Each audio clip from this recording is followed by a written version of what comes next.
Un razonamiento absurdo. No te afanes, alma mía, por una vida inmortal, apura el recurso hacedero. Píndaro Pitica III.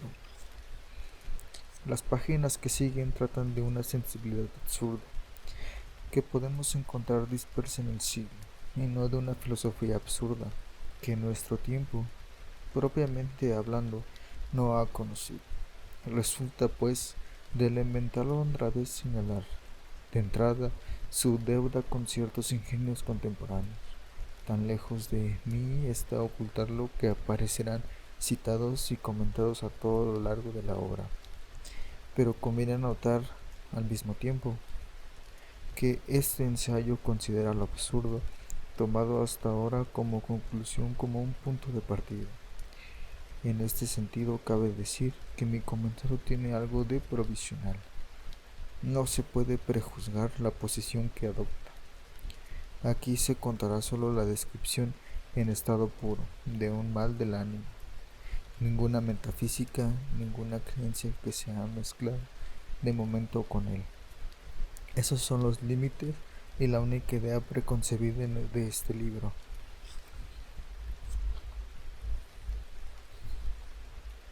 Lo absurdo y el suicidio. No hay sino un problema filosófico realmente serio: el suicidio. Juzgar que la vida vale o no la pena de ser vivida equivale a responder a la cuestión fundamental de la filosofía. El resto, si el mundo tiene 3 dimensiones, si las categorías del espíritu son 9 o 12, viene de después. Se trata de juegos, primero hay que responder, y si es cierto, como asegura Nietzsche, que es un filósofo, para ser estimable, debe predicar con el ejemplo. Se comprende la importancia de esta respuesta, pues precederá al gesto definitivo. Se trata de evidencias sensibles para el corazón, mas es preciso profundizar en ellas para que el espíritu las tenga claras. Si me pregunto por qué juzgo tal cuestión más urgente que tal otra, respondo que por las acciones a las que compromete nunca he visto a nadie morir por el argumento ontológico. Galileo, en posesión de una importante verdad científica, adjuró de ella con toda tranquilidad cuando puso su vida en peligro. En cierto sentido, hizo bien. Aquella verdad no valía la hoguera. Es profundamente indiferente saber cuál de los dos, la Tierra o el Sol, gira alrededor del otro. Para decirlo todo, es una futilidad. En cambio, veo que mucha gente muere porque considera que la vida no merece la pena de ser vivida. Veo a otros que se dejan matar paradójicamente por las ideas o ilusiones que dan una razón de vivir. Lo que llamamos una razón de vivir es al mismo tiempo una excelente razón de morir. Juzgo, pues, que el sentido de la vida es la más apremiante de las cuestiones. ¿Cómo responder a ella? En todos los problemas esenciales, y me refiero a los que ponen en peligro la vida o duplican la pasión de vivir, no hay probablemente sino 2 métodos de pensamiento: el de Perogrullo y el de Don Quijote. El equilibrio de evidencia y lirismo es lo único que nos permite acceder al mismo tiempo a la emoción y la claridad. Es un tema a la vez tan humilde y tan premiado de patetismo de la dialéctica sabia y clásica. Debe ceder, pues su lugar parece claro, a una actitud anímica más modesta que procede a la vez del buen sentido y de la simpatía. El suicidio siempre se ha tratado como un fenómeno social. Aquí, por el contrario, para empezar, nos ocupamos de una relación entre el pensamiento individual y el suicidio. Un gesto como ese se prepara en silencio del corazón, lo mismo que una gran obra. El mismo hombre lo ignora y una noche dispara o se arroja al vacío. De un administrador de inmuebles que se mató, me decían un día que había perdido a su hija hace 5 años, que desde entonces había cambiado mucho, y que esa historia lo había minado. Imposible desear una palabra más exacta. Comenzar a pensar es comenzar a estar minado. La sociedad no tiene mucho que ver con estos comienzos. El gusano se encuentra en el corazón del hombre. Ahí hay que buscarlo. Es preciso seguir y comprender el juego moral que lleva de la lucidez frente a la existencia a la evasión fuera de la luz. Hay muchas causas para un suicidio y, de forma general, no siempre las más aparentes son las más eficaces. Raramente nos suicidamos por reflexión, aunque no haya de excluirse la hipótesis. Lo que se desencadena la crisis es casi siempre incontrolable. Los periódicos suelen hablar de íntima congoja o de enfermedad incurable. Esas explicaciones son válidas, pero habría que saber si ese mismo día un amigo del desesperado le habló en un tono indiferente. Él sería el culpable, pues eso puede bastar para precipitar todos los recovers y las lasitudes todavía en suspensión. Mas si es difícil fijar en el instante preciso el sutil trámite en que el espíritu apuso por la muerte, es más fácil deducir del gesto en sí las consecuencias que supone. Matarse es, en cierto sentido, y como el melodrama, confesar. Es confesar que la vida nos supera o que no la entendemos, mas no vayamos demasiado lejos en estas analogías y volvamos a las palabras corrientes. Es solamente confesar que no vale la pena vivir. Naturalmente, jamás es fácil. Seguimos haciendo los gestos que la existencia pide por muchas razones, la primera de las cuales es la costumbre. Morir voluntariamente supone que hemos reconocido, aunque sea instintivamente, el carácter ridículo de esta costumbre, la ausencia de toda razón profunda para vivir, el carácter insensato de esa agitación cotidiana y la inutilidad del sufrimiento. ¿Cuál es, pues, ese incalculable sentimiento que priva al espíritu del sueño necesario para su vida? Un mundo que podemos explicar, aunque sea con malas razones, es un mundo familiar. Pero en cambio, en un universo privado, de pronto de ilusiones y de luces, el hombre se siente extranjero. Es un desierto sin remedio, pues está privado de los recuerdos de la patria perdida o de la esperanza de una tierra prometida. Ese divorcio entre el hombre y su vida, el actor y su decorado, es propiamente el sentimiento de lo absurdo. Y como todos los hombres sanos han pensado en el suicidio, cabe reconocer, sin más explicaciones, que hay un lazo directo entre ese sentimiento y la aspiración a la nada. El tema de este ensayo es justamente esa relación entre lo absurdo y el suicidio, la medida exacta en la que el suicidio es una solución para lo absurdo. Podemos dar por sentado el principio de que un hombre que no hace trampas debe ajustar su acción a lo que cree verdadero. La creencia es lo absurdo de la existencia debe, pues regir su conducta. Es curiosidad legítima preguntarse claramente, y sin faltos patetismos, si una conclusión de este orden exige abandonar cuanto antes una condición incomprensible. Me refiero, por supuesto, a los hombres dispuestos a concentrarse consigo mismos. Planteando en términos claros, el problema puede parecer a la vez sencillo e insoluble, pero es un error suponer que las preguntas sencillas entrañan respuestas que no lo son, menos y que la evidencia implica la evidencia. A priori e invirtiendo los términos del problema, parece, al igual que uno mata o no se mata, no haya sido dos soluciones filosóficas, la del sí y la del no. Sería demasiado fácil, aunque también hay que pensar en los que interrogan siempre, sin llegar a una conclusión. Y no estoy ironizando, se trata de la mayoría. Veo igualmente quienes responden no actúan como si pensaran que sí. De hecho, si acepto el criterio nietzscheano, piensan que sí de una forma u otra. En cambio, los que se suicidan suelen estar seguros del sentido de la vida. Estas contradicciones son constantes. Inclusive le podríamos decir que nunca han sido vivas como sobre este punto, en el que tan deseable parece la lógica. Es un lugar común comparar las teorías filosóficas con la conducta de quienes las profesan. pero hay que reconocer que ninguno de los pensadores que le anhelaron un sentido a la vida, salvo Kirchhoff, que pertenece a la literatura, Peregrinos, que nace de la leyenda, y Jules Leclerc, que nos remite a la hipótesis, llevó su lógica hasta rechazar esta vida. Se cita a menudo para burlarse de él a Schopenhauer, que hacía el elogio del suicidio ante una mesa bien provista.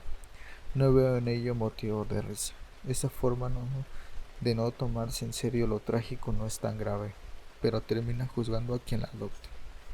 Frente a estas contradicciones y estas oscuridades, ha de crearse porque no hay ninguna relación entre la opinión que uno puede tener de la vida y el gesto que hace para abandonarla. No exageremos en ese sentido. El apego de un hombre a la vida hay algo más fuerte que todas las miserias del mundo. El juicio del cuerpo vale tanto como el del espíritu, y el cuerpo retrocede ante la aniquilación. Cogemos la costumbre de vivir antes de adquirir la de pensar. En la carrera que todos los días nos precipita un poco más hacia la muerte, el cuerpo conserva una delantera irreparable. En fin, lo esencial de esta contradicción reside en lo que llamaré el quiebro, porque a la vez más y menos que la diversión en sentido pascaliano, el quiebro mortal que constituye el tercer tema de este ensayo es la esperanza de otra vida que es preciso merecer, o trampa de quienes no viven para la vida en sí, sino para alguna gran idea que la supera, la sublima, le da un sentido y la traiciona. Todo contribuye así a sembrar la confusión. No en vano se ha jugado con las palabras hasta ahora y se ha fingido creer que negarle un sentido a la vida conduce por fuerza a declarar que no vale la pena ser vivida. No hay en verdad ninguna equivalencia forzosa entre estos dos juicios. Solo hay que negarse a dejarse extraviar por las confusiones, divorcios e inconsecuencias hasta aquí señalados. Hay que destacarlo todo e ir a derechura al verdadero problema. Uno se mata porque la vida no vale la pena ser vivida. Sin duda eso es verdad, pero infecunda, pues es una perogrullada. Pero es que insulto a la existencia, ese menticen que se la hunde, proviene de que carece sentido.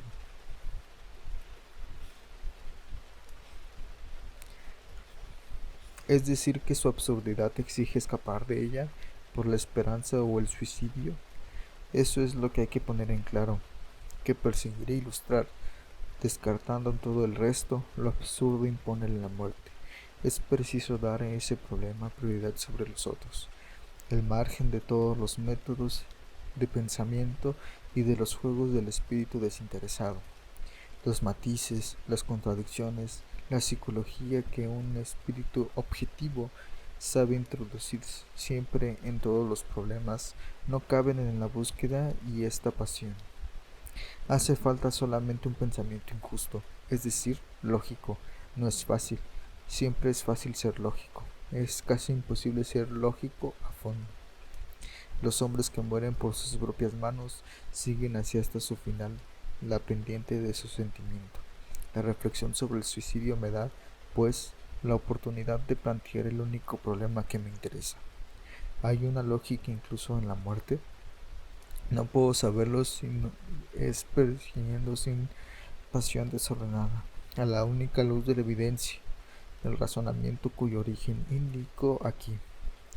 Es lo que se llama un razonamiento absurdo. Muchos lo indicaron, todavía no sé si antuvieron a él.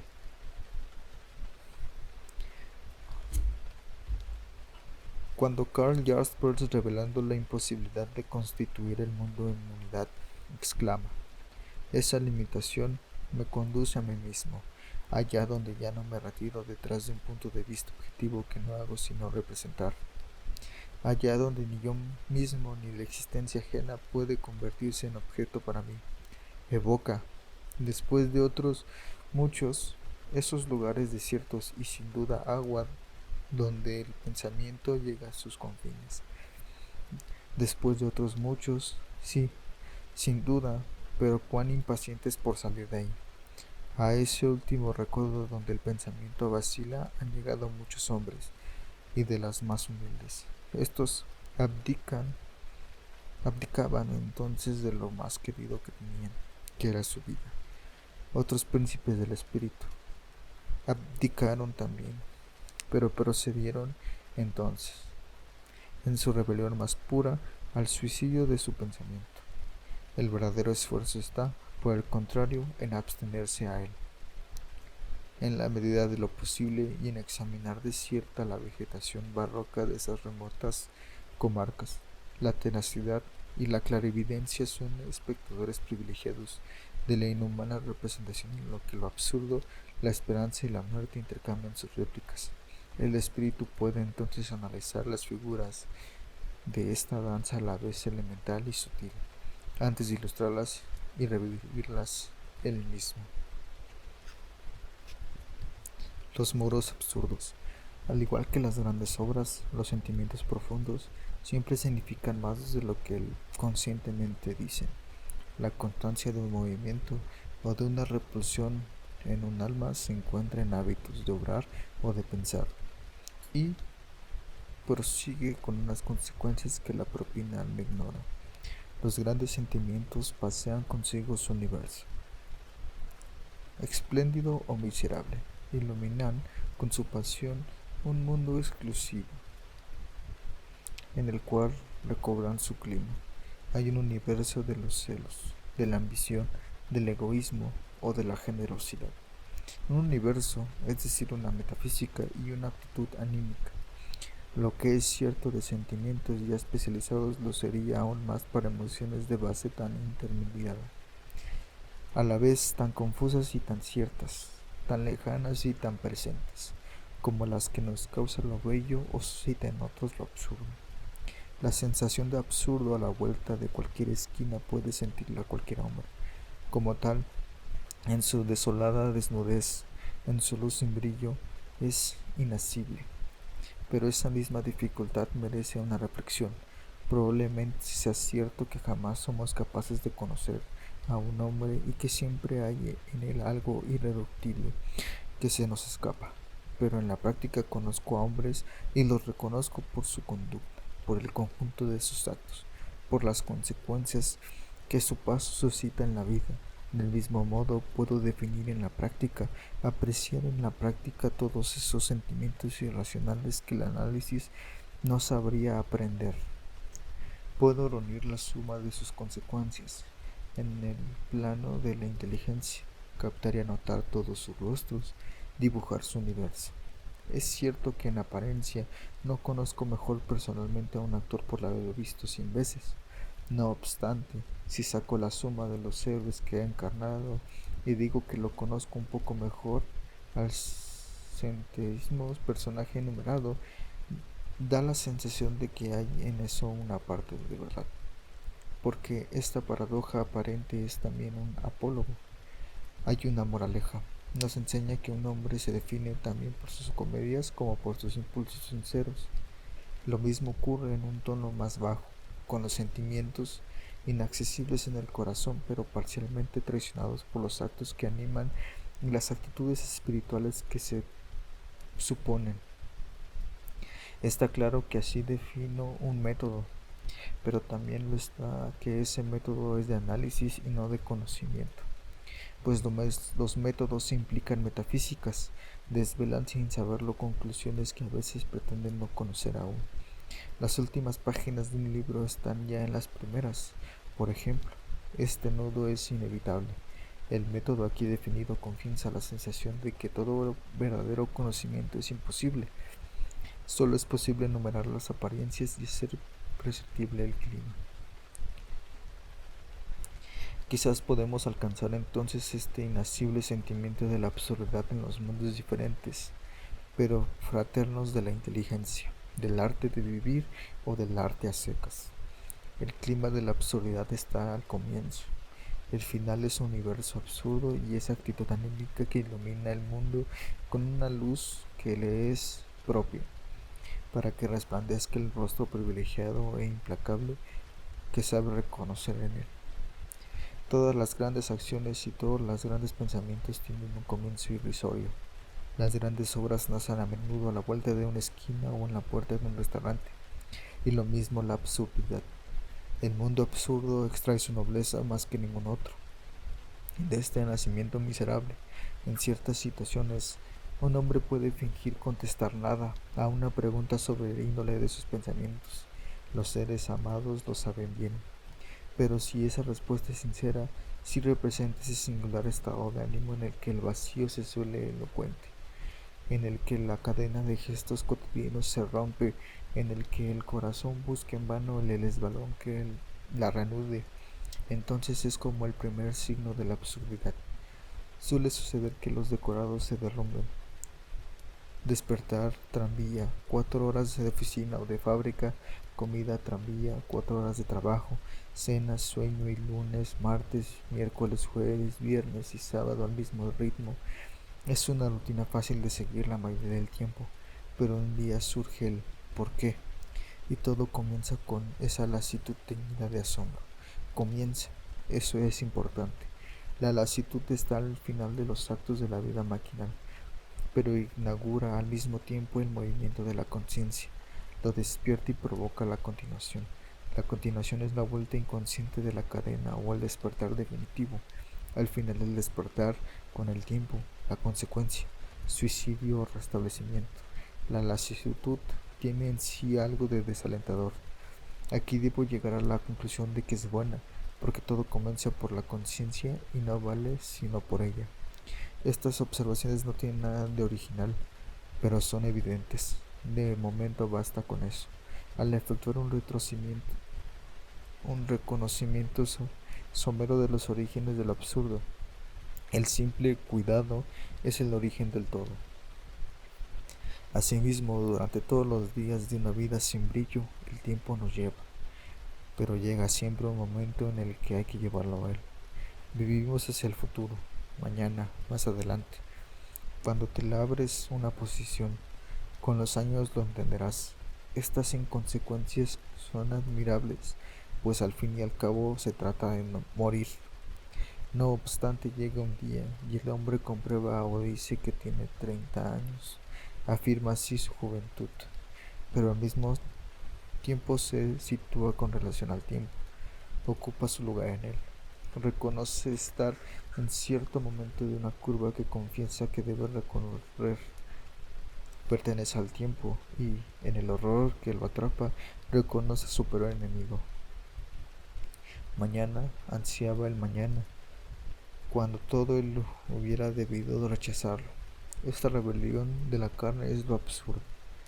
Un peldaño más abajo y encontramos la extrañeza de darse cuenta de que el mundo es espeso, entrever hasta qué punto una piedra es ajena, nos es irreductible, con cuánta intensidad la naturaleza, un paisaje, puede negarnos. En el fondo de toda belleza yace algo inhumano. Y estas colinas, la suavidad del cielo, los dibujos de estos árboles, pierden al instante el sentido ilusorio con el que revestíamos, más alejados ya que un paraíso perdido. La primitiva hostilidad del mundo asciende desde el fondo de los milenios hacia nosotros. Durante un segundo ya no lo entendemos, pues durante siglos no hemos entendido en él sino las figuras y dibujos que previamente le aportamos, y ahora nos fallan las fuerzas para usar ese artificio. El mundo se nos escapa y después vuelve a ser él. Los decorados enmascarados por el hábito vuelven a ser lo que son, se alejan de nosotros. Lo mismo que hay días en los que, bajo su rostro familiar, vemos de pronto como una extraña a la mujer amada hace meses o años. Quizás lleguemos a desear lo que nos deja de pronto tan solos, pero aún no ha llegado ese momento. Una sola cosa, este espesor y esta extrañeza del mundo es lo absurdo. Los hombres también segregan inhumanidad. En ciertas horas de lucidez, el aspecto mecánico de sus gestos, su pantomimia carente de sentido, vuelve estúpido cuando los rodea. Un hombre habla por teléfono detrás de una mampara de cristal, No lo oímos, pero vemos su mímica sin sentido. Nos preguntábamos por qué vive. Ese malestar ante la inmunidad del hombre, esa incalculable caída ante la imagen de lo que somos, esa náusea, como la llama un autor que en nuestros días es también lo absurdo. Igualmente, el extraño que, en ciertos segundos, nos sale al encuentro en un espejo, el hermano similar, y sin embargo, inquietante que encontramos en nuestras fotografías, es también lo absurdo. Llego por fin a la muerte y al sentimiento de que ella tenemos. Sobre este punto se ha dicho que lo decente es abstenerse de patetismos. Sin embargo, nunca nos asombrará lo bastante que todo el mundo viva como si nadie supiera. Y es que, en realidad, no existe experiencia de la muerte. En sentido propio solo experimentamos lo que hemos vivido y asimilado conscientemente. Aquí lo asumo, cabe hablar de la experiencia de la muerte ajena. Esta es un sucedáneo, una mera opinión, y nunca nos convence del todo. Esta convención melancólica no puede ser persuasiva. El horror proviene en realidad del lado matemático del suceso. Si el tiempo nos espanta es porque hace la demostración, la solución viene luego. Todos los grandes discursos sobre el tema en el alma recibirán aquí, al menos durante un tiempo, la prueba del 9 de su contrario. El alma ha desaparecido de este cuerpo inerte donde una bofetada no deja huella. Ese lado elemental y definitivo de la aventura constituye el contenido del sentimiento absurdo. Bajo la mortal iluminación de este destino aparece la inutilidad. Ninguna moral, ningún esfuerzo son justificables a priori ante las sangrientas matemáticas que ordenan nuestra condición. Una vez más, todo esto se ha dicho y repetido. Me limito a hacer aquí una rápida clasificación y a señalar temas evidentes que corren a través de todas las literaturas y todas las filosofías. La conversación de todos los días se nutre de ellos. No se trata de volver a inventarlos, pero hay que asegurarse de que estas evidencias para interrogarse luego sobre la cuestión primordial de lo que me interesa. Insisto en repetirlo, no son tanto los descubrimientos absurdos como sus consecuencias. Si está seguro de estos hechos, ¿qué hay que concluir? ¿Hasta dónde ir para no eludir nada? ¿Habrá que morir voluntariamente o esperar a pesar de todo? Antes es necesario efectuar el mismo recuento rápido en el plano de la inteligencia. La primera operación mental es distinguir lo verdadero de lo falso. No obstante, en cuanto el pensamiento reflexiona sobre sí mismo, lo primero que se descubre es una contradicción. Inútil esforzarse por ser convincente en esto. Hace siglos que nadie ha dado del asunto una demostración más clara y elegante que la de Aristóteles.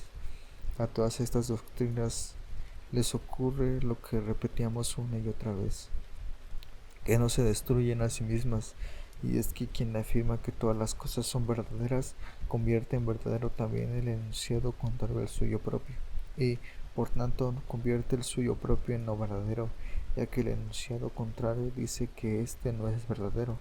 Por su parte, el enunciado, que afirma que todas las cosas son falsas, lo afirma también de sí mismo.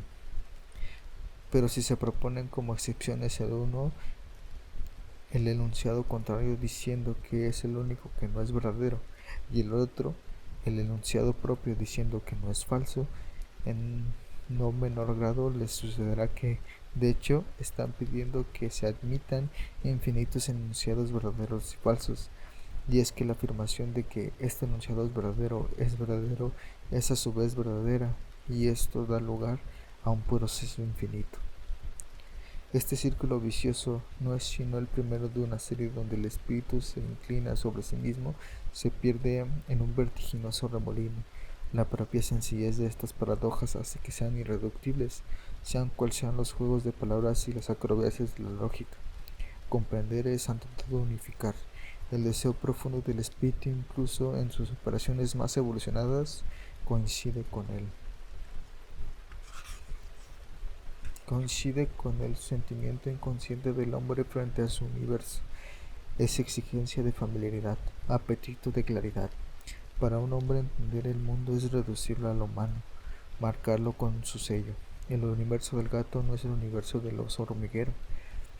La perogrullada, todo pensamiento es antropomórfico, no tiene otro sentido, e igualmente el espíritu que trata de comprender la realidad no puede darse por satisfecho hasta que se la reduzca a términos de pensamiento. Si el hombre reconociera que también el universo puede amar y sufrir, se reconciliaría. Si el pensamiento descubriera que los cambiantes espejos de los fenómenos, unas relaciones eternas que pudiesen resumirlos y resumirse a ellas mismas en un principio único, cabría hablar de una felicidad espiritual de la que el mito de los bienaventurados no sería sino ridículo remedio. Esta nostalgia de unidad, este apetito de absoluto, ilustra el movimiento esencial del drama humano, pero que esa nostalgia se ha hecho no implica que deba ser mitigada de inmediato, porque sí, franqueando la misma, franqueando la cima que separa el deseo de la conquista, afirmándonos con Parménides la realidad del uno, sea cual sea, incurrimos en la ridícula contradicción de una mente que afirma la unidad total y le prueba con su misma afirmación su propia diferencia y la diversidad que pretendía resolver. Este otro círculo vicioso basta para ahogar nuestras esperanzas. Otra vez se trata de evidencias. Repetiré de nuevo que no son interesantes en sí, sino por las consecuencias que cabe sacar de ellas. Conozco otra evidencia. Me dice que el hombre es mortal. Sin embargo, se cuentan con los dedos de las manos las personas que se han sacado de ella las últimas conclusiones. Hay que considerar que una perpetua referencia en este ensayo, el desfase constante entre lo que nos imaginamos saber y lo que sabemos de veras, el consentimiento práctico y la ignorancia simulada que consiguen que vivamos con ideas que, si las sintiéramos realmente, deberían trastornar toda nuestra vida. Ante esta inextricable contradicción del espíritu, aprenderemos plenamente el divorcio que nos separa de nuestras propias creaciones. Mientras el espíritu cae en el mundo inmóvil de sus esperanzas, todo se refleja y ordena en la unidad de su nostalgia. Pero al primer movimiento, ese mundo se resquebraja y se derrumba. Una infinidad de fragmentos relucientes se ofrecen al conocimiento. Desesperamos de reconstruir alguna vez la superficie familiar y tranquila que apacigua nuestro corazón. Después de tantos siglos de investigaciones, de tantas abdicaciones de los pensadores, sabemos perfectamente que eso es cierto para todo nuestro conocimiento, con excepción de los racionalistas profesionales. Hoy desesperamos del verdadero conocimiento. Si hubiera que escribir la única historia significativa del pensamiento humano, sería la de sus arrepentimientos sucesivos y sus impotencias. ¿De quién y de qué puedo decir su efecto? ¿Lo conozco? Puedo sentir sin mi corazón y juzgar que existe. Puedo tocar el mundo y juzgar también que existe. En eso se detiene toda mi ciencia, el resto es construcción. Pues si trato de aferrar a ese yo que tengo tan seguro, si trato de definirlo y resumirlo, no es sino un agua que corre entre mis dedos. Puedo dibujar uno por uno todos los rostros que sabe adoptar, también todos los que han dado su educación, su origen, su ardor o sus silencios, su grandeza o su bajeza. Pero los rostros no se suman. Este mismo corazón que es el mío, que resulta indefinible para siempre, nunca se colmará el foso entre la certeza de mi existencia tengo y el contenido en que intento dar esa seguridad. Seré por siempre extraño para mí mismo. En psicología como en lógica hay verdades, pero no verdad. El conócete a ti mismo de Sócrates tiene tanto valor como el ser virtuoso de nuestros confesionarios.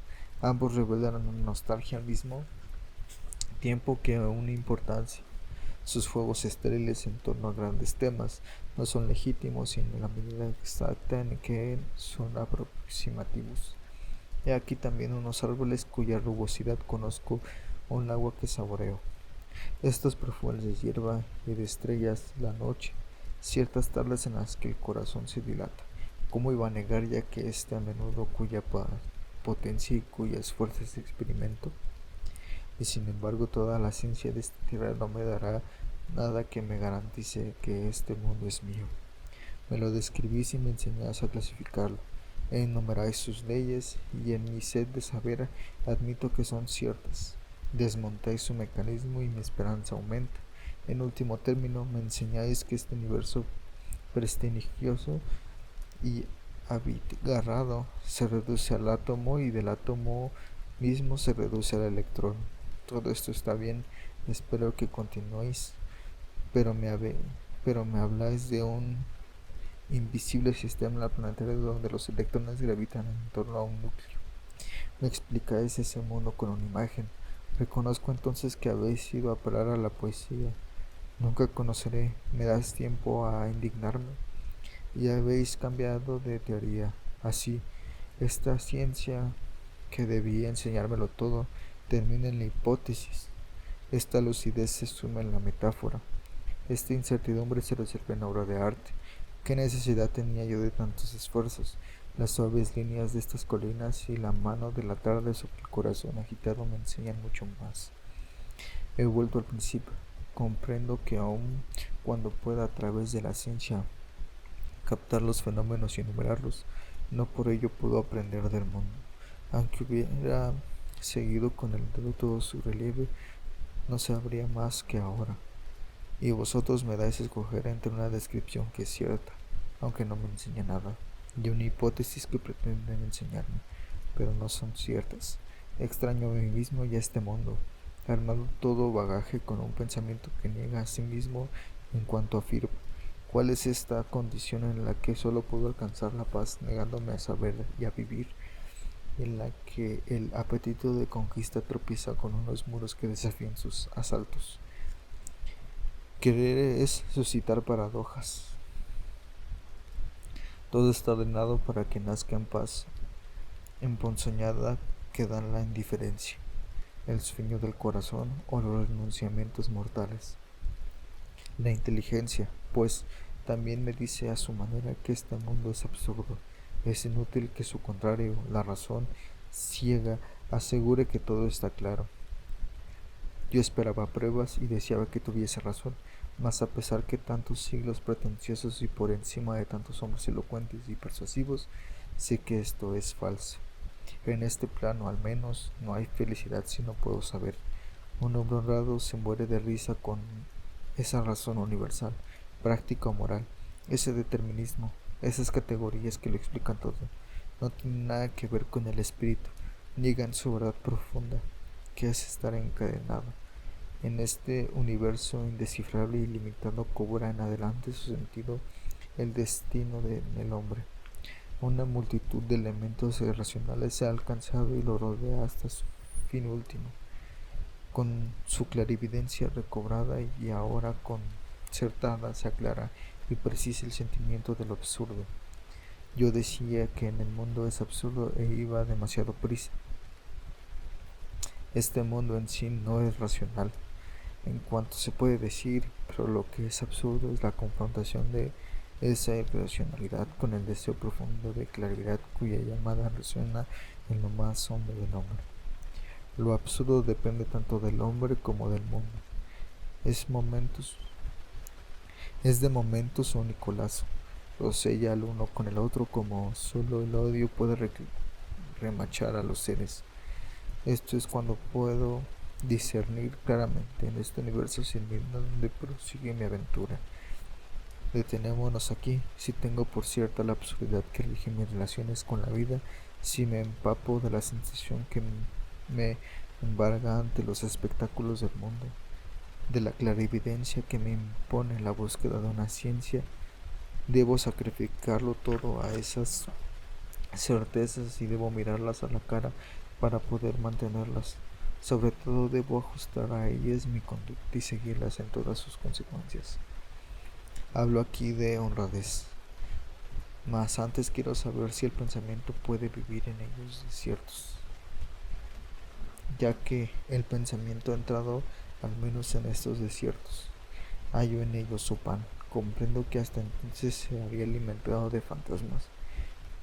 Dio pábulo a algunos de los temas más apremiantes de la reflexión humana. A partir del momento en que es reconocido, lo absurdo es una pasión. Lo más desgarradora de todas. Todo estriba en saber si se puede vivir con pasiones, en saber si se puede aceptar su ley profunda, que es quemarle el corazón que al mismo tiempo exaltan. Pero no nos haremos todavía esa pregunta. Es el centro de esa experiencia. Tiempo habrá de volver sobre ella. Reconozcamos más bien los temas y los impulsos nacidos del desierto. Bastará enumerarlos, también ellos son hoy conocidos por todos. Siempre hubo hombres que defendieron los derechos de lo irracional. La tradición de lo que puede llamar pensamiento humano llamado nunca dejó de estar viva. La crítica del racionalismo se ha hecho tantas veces que pareciera innecesario volver a hacerla. Sin embargo, nuestra época asiste al renacimiento de esos sistemas paradójicos que se les ingenian para que se tambalee la razón, como si ésta siempre hubiera avanzado con pasos seguros, pero eso no es tanto una prueba de la eficacia de la razón como la vivacidad de sus esperanzas. En el plano de la historia, esta constancia de dos actitudes ilustra la pasión esencial del hombre desgarrado, entre su tendencia a la unidad y la clara visión que puede tener de los muros que lo encierran. Pero quizás nunca haya sido tan vivo como en nuestro tiempo el ataque a la razón, desde el gran dito de Zaratustra, por acaso, esta es la más vieja aristocracia del mundo. Yo le he restituido a todas las cosas al enseñar que por encima de ellas no hay ninguna voluntad eterna que quiera, desde la enfermedad mortal de Kierkegaard, ese mal que conduce a la muerte sin nada después de ella. Se han sucedido los temas significativos y torturadores del pensamiento absurdo, o al menos, y el matiz es capital, lo del pensamiento irracional y religioso, de Jaspers a Heidegger, de Kierkegaard a Chestov, de los fenomenólogos de Schiller en el plano lógico y el plano moral, toda una familia de ingenios emparentados por la nostalgia, opuestos por sus métodos o fines, se han empeñado en encerrar el camino real de la razón y en volver a encontrar las rectas sendas de la verdad. Doy por supuesto aquí que estos pensamientos son conocidos y vividos. Cualesquiera que sean o hayan sido sus ambiciones, todos partieron de este universo indecible, donde reina la contradicción, la antinomía, la angustia o la impotencia, y lo que tienen en común son justamente los temas que hasta aquí hemos venido desvelando. También en su caso hay que reconocer que lo que sobre todo importa son las conclusiones que han podido sacar de estos descubrimientos. Importa tanto que habrían que experimentarlas por separado, pero de momento se trata solo de sus descubrimientos y experiencias iniciales. Se trata solo de constatar su concordancia. Si bien sería presuntuoso ocuparse de sus filosofías, es posible y en todo caso suficiente hacer sentir el clima que le es común. Heidegger considera fríamente la condición humana y anuncia que esta existencia está humillada. La única realidad es el cuidado, en toda la escala de los seres. Para el hombre perdido en el mundo de sus distracciones, ese cuidado es un temor breve y hundísimo. Pero ese temor toma conciencia de sí mismo, se convierte en angustia, clima perpetuo del hombre lúcido, en el cual vuelve a encontrarse la existencia. Este profesor de filosofía escribe sin temblar, y en el lenguaje más abstracto del mundo, que el carácter finito y limitado de la existencia humana es más primordial que el hombre en sí.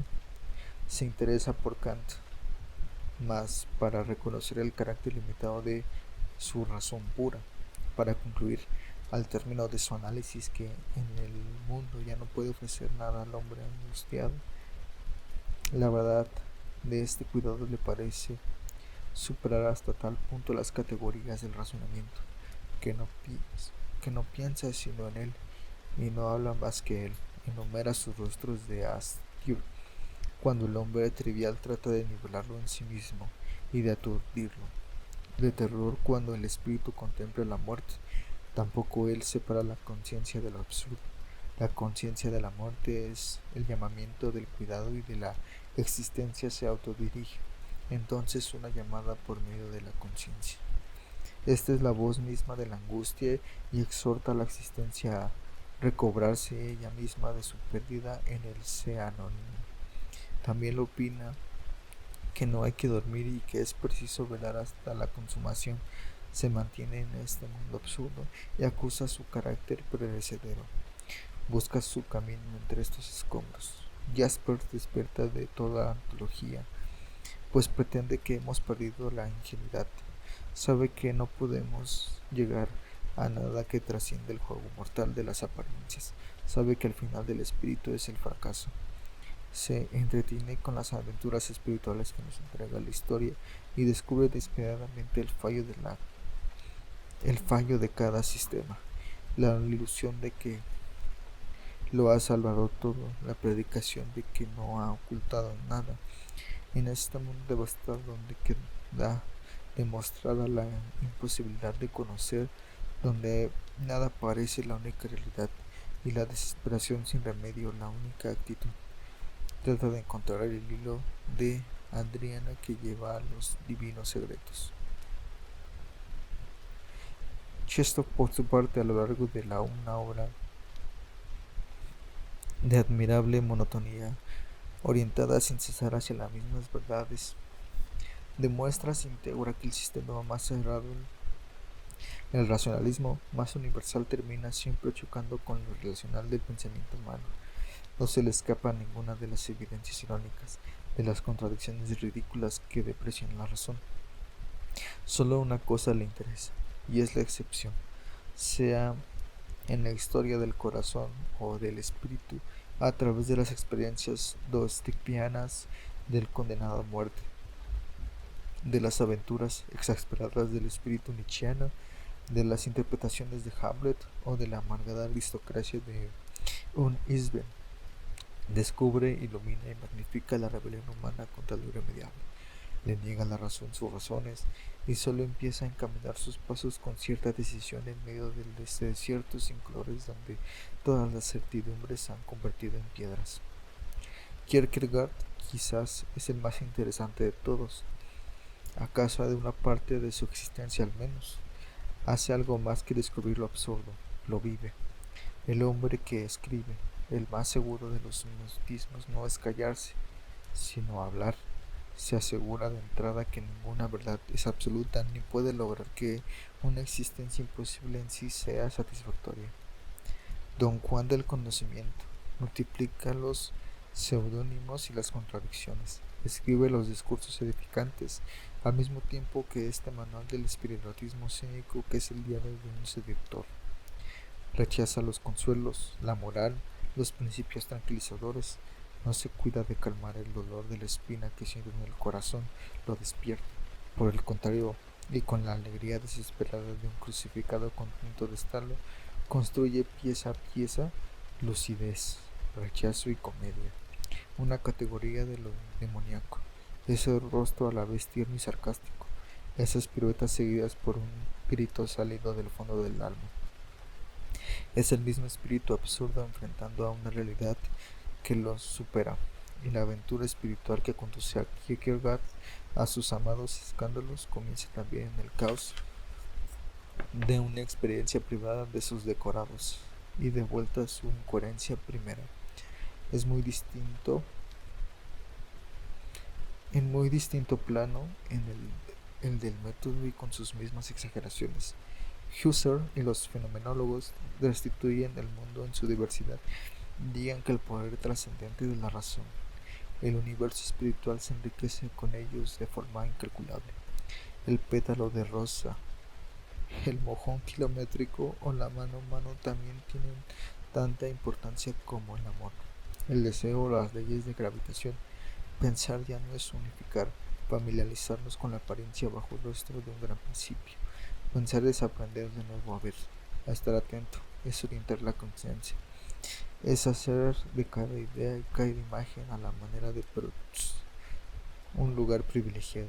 Paradójicamente, todo es privilegiado, lo que justifica el pensamiento es su extremada conciencia para ser más positivo que los de Kierkegaard o Chestov.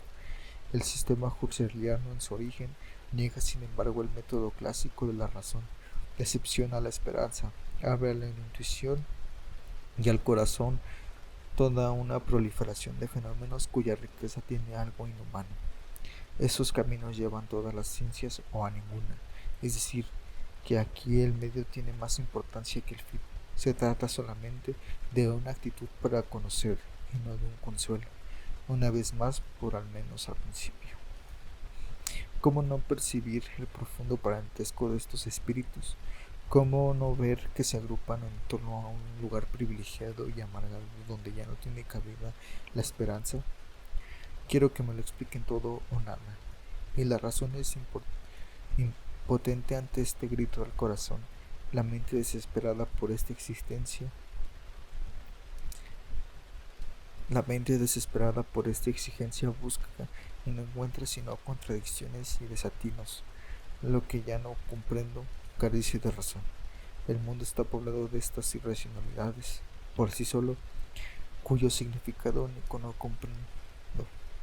No es sino una inmensa irracionalidad. Si pudiera decir una sola vez, esta está claro, todo se salvaría. Pero estos hombres proclaman a porfia que nada está claro, todo es caos, que el hombre solo le queda su clarividencia y el conocimiento preciso de los muros que lo rodean. Todas estas experiencias concuerdan y se confirman. El espíritu llegado a los confines debe emitir un juicio y elegir sus conclusiones. En este punto se sitúan el suicidio y la respuesta. Pero yo quiero invertir el orden de la búsqueda y a partir de la aventura inteligente para regresar a los gestos cotidianos.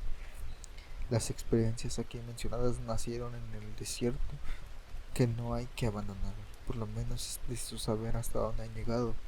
En este punto de su esfuerzo el hombre se halla ante lo irracional, siente en sí su deseo de dicha y de razón.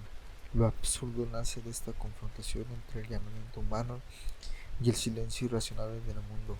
Eso es lo que no hay que olvidar. A eso hay que aferrarse, pues toda la consecuencia de una vida puede nacer de ello, lo irracional, la nostalgia humana y lo absurdo que surge de su cara a cara. He aquí los tres personajes del drama que debe terminar necesariamente contra la lógica de que es capaz una existencia.